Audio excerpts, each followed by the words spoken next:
This message is for Kenyans in Kenya. And also Kenyans in the States. Like, really. I have seen this trend of videos going around, essentially by Kenyans in the diaspora, telling Kenyans in Kenya, oh, don't come to the States. It's not what it's meant to be. Oh, be careful. It's doing nini. Just stay home and make a good paycheck. Really, guys? You're speaking from a place of privilege because you have lived here. You have seen the opportunities here. At the same time, though, whoever said it was supposed to be a land of milk and honey, it's a land of milk and honey depending on your perspective, right? I believe America is what you make it. I had a lot of trouble finding work I wanted to do. Work was there, but it wasn't something that fulfilled me. You know, I worked in customer service. I worked at Subway because me and my bachelor's degree, I was like, no, I don't care. Kazi ni kazi. That's one thing. A lot of African immigrants don't have a lot of pride. We wouldn't say, oh, I'm not going to touch that. It's beneath me. You do whatever work is available, you do. Because my point was to just acclimate and become part of, you know, the culture and learn the culture, learn the money. I worked in sales, hated it. Worked at a restaurant. These are my first jobs in the first 2 years of living in the States. Okay. And then eventually when I had my son, I started working from home. I got tired of trying to find employment, so I decided to create my own employment. I started getting my own clientele, and I've been doing so for 8 years now. It's not easy, but it's doable. There are some careers that are easier to find. They're more marketable here, like nursing. That's a huge one. Being a trucker or a truck driver, it's also another big one. There are many more I'm forgetting, but the point is, I'll always keep it real for you, but I'll never discourage you from coming. Stop trying to discourage people from pursuing their dreams. Just because it didn't work out for you doesn't mean it's not gonna work out for them.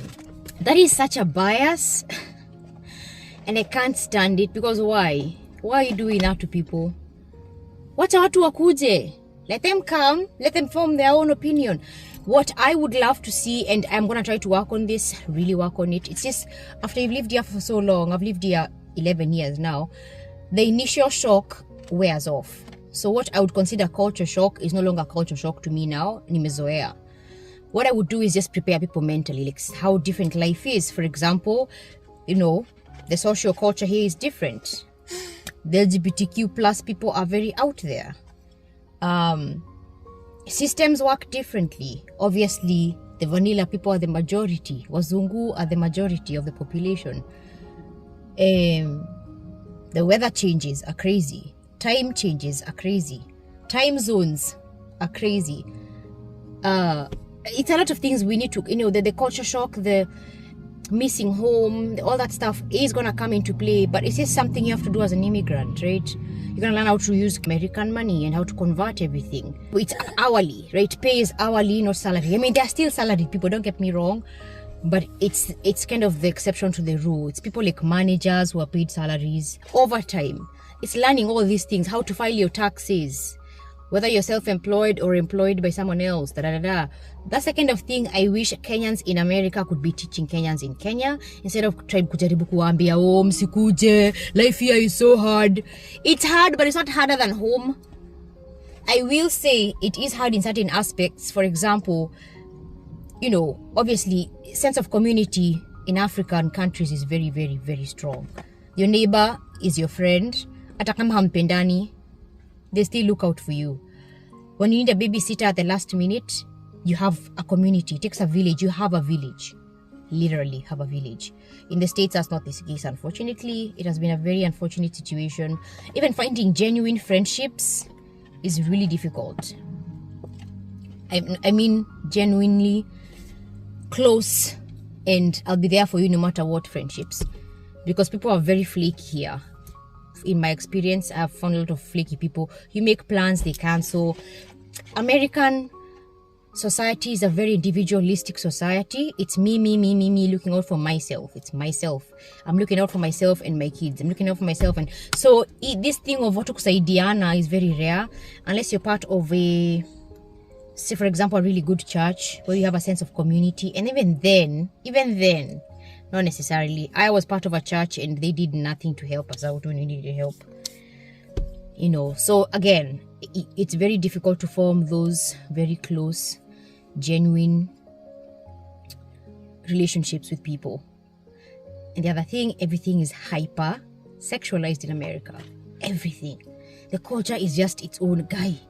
Dating in America, and I hear this is also going to Kenya now. Things are just, if you want to see for yourself what we mean, watch Love is Blind America and watch Love is Blind Japan or Love is Blind Habibi. You will see the difference.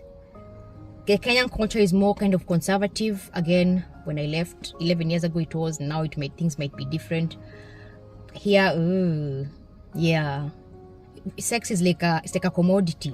It's just whatever. It's crazy. That's one thing I don't like. Patriotism in America is insane.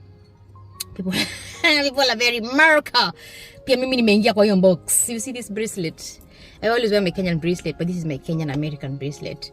And you'll always see me with American stuff everywhere, American flag. Even my car, you can't see because of the nini, but I have the American flag back there, you see? Yeah, because mimi nimeingia kwa hiyo box. America this, America that. So patriotism is crazy in America. I love it personally. That's one aspect I definitely enjoy. The food, shakula, mashakuras. The shakuras are something else. Good luck with that. Find a local farmer's market near you once you land in the States.